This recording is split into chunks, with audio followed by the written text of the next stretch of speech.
নমস্কাৰ বন্ধুসকল, মই হীৰকজ্যোতি। আপোনালোকে চাই আছে HJD ফাৰ্মিং টিপছ।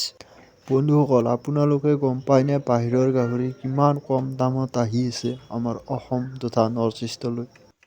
আমি কেনেকৈ বাহিৰৰ গাহৰিৰ সৈতে ফেৰ মাৰিব পাৰিম তাৰ কথা আপোনালোকে ভাবি চাইছেনে?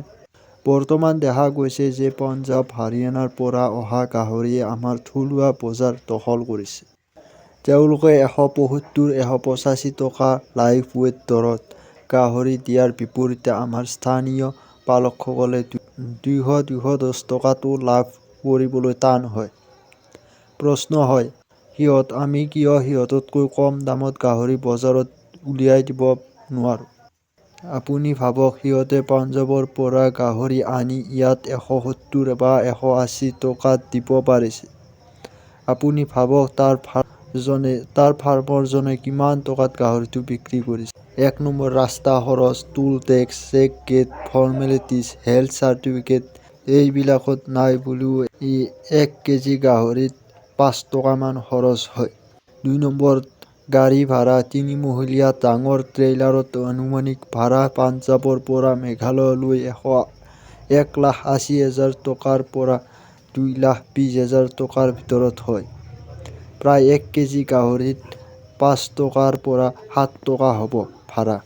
মৰ্টেলিটি, 350-400 গাহৰি ট্ৰাকত ইমান দূৰ যাত্ৰা কৰোঁতে 10-12টা গাহৰি মৰে, যাৰ খৰচ প্ৰতি কেজিত প্ৰায় 6 টকা হ'ব। ইমান দূৰ ট্ৰাকত যাত্ৰা কৰোঁতে প্ৰায় এটা গাহৰিত 10-12 কেজিলৈ ৱেট লছ হয়। সেই হিচাপত প্ৰতি কেজিত প্ৰায় 20 টকামান হ'ব।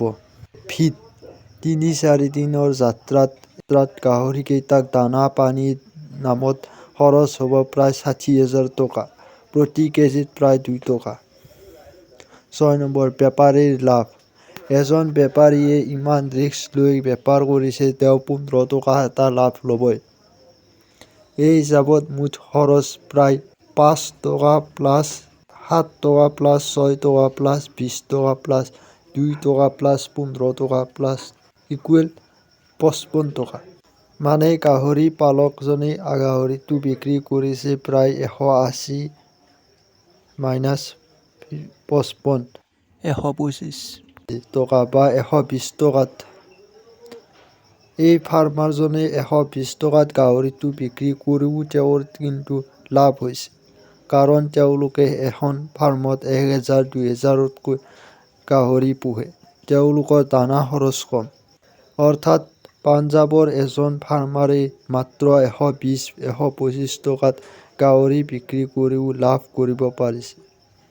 এতিয়া প্ৰশ্ন হয়, আমি আমাৰ বজাৰৰ কাষতে গাহৰি পুহিও কিয় 200 টকাত বিক্ৰী কৰিবলৈ টান পাওঁ? ইয়াৰ ৰহস্যটো কি? 1 নম্বৰ, দানাতকৈ নিজা মিশ্ৰণত গুৰুত্ব। চেল্ফ ফিড, পঞ্জাৱৰ ফাৰ্মাৰসকলে বজাৰৰ দামী পেকেট দানাৰ ওপৰত নিৰ্ভৰ নকৰে।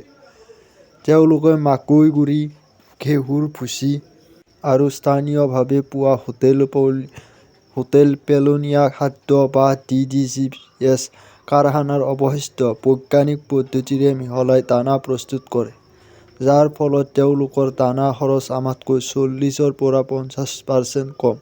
একত্ৰিত ফাৰ্মিং, লাৰ্জ স্কেল, যিটো ফাৰ্মত আমি 10টা গাহৰি পোহোঁ, তেওঁলোকে একেলগে 1000-2000টা পোহে। ইয়াৰ ফলত দানাৰ কেঁচামাল কিনোতে তেওঁলোকে হোলচেল ৰেটত পায় আৰু কাম কৰা মানুহৰো খৰচ কমি যায়। সঠিক জাতৰ নিৰ্বাচন, তেওঁলোকে এনেকুৱা উন্নত জাত পোহে যিবোৰ অতি কম দানাতে সোনকালে ওজন লয়। আমাৰ থলুৱা ফাৰ্মাৰসকলে এতিয়া কি কৰা উচিত? দানাৰ নিৰ্ভৰশীলতা কমাওক। বজাৰৰ কিনা দানাৰ ড্ৰাই ফিডৰ নিৰ্ভৰশীলতা কমাওক।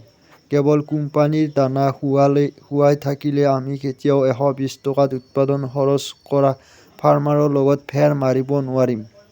আমাক লাগে স্থানীয় কেঁচামাল, যেনে মাকৈ গুড়ি, পলিচ, ধানৰ মল, কচু, পাচলিৰ অৱশিষ্ট তথা বিয়াৰ ৱেষ্ট ব্যৱহাৰ কৰি নিজা দানা বনোৱাৰ কৌশল।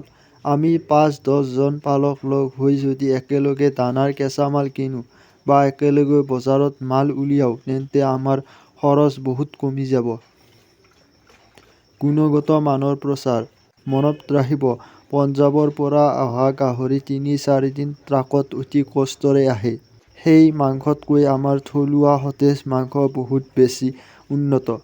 আমি গ্ৰাহকক বুজাব লাগিব যে ২০ টকা বেছি দিলেও আমাৰ থলুৱা মাংসহে স্বাস্থ্যৰ বাবে বেছি ভাল।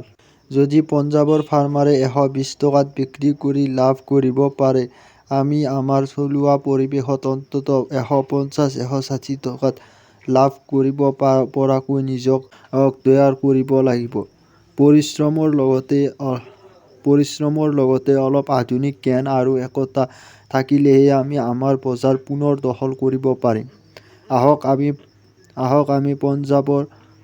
আমি পঞ্জাৱৰ ফাৰ্মাৰক দোষ দিয়াতকৈ তেওঁলোকৰ কৌশলবোৰ শিকি নিজক উন্নত কৰোঁ।